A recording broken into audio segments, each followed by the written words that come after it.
నమశంకరాయ.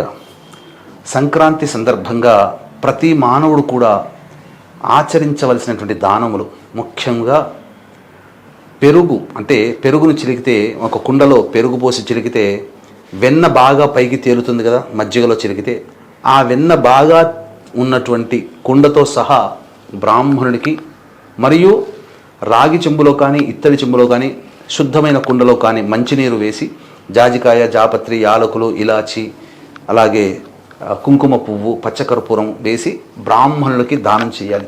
వీటితో పాటుగా ఈ రోజున కంబళి, అలాగే నల్ల నువ్వులు, అలాగే కూష్మాండము దానము చేయాలి. విధిగా ప్రతి మానవుడు తమ తల్లిదండ్రుల రుణం తీర్చుకోవడం కోసమై పిండ ప్రదానము, తర్పణము అనేటువంటిది చేయాలి.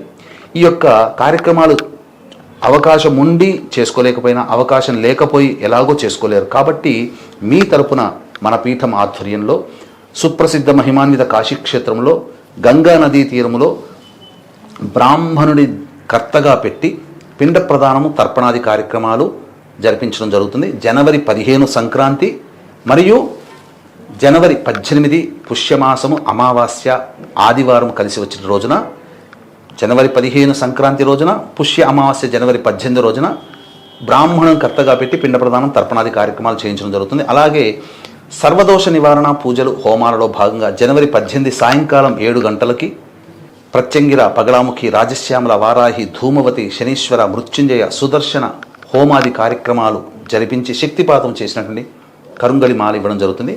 స్క్రీన్పై కనిపిస్తున్నటువంటి నెంబర్కి కాంటాక్ట్ చేసి మీ గోత్రనామాదులు నమోదు చేసుకోవచ్చు.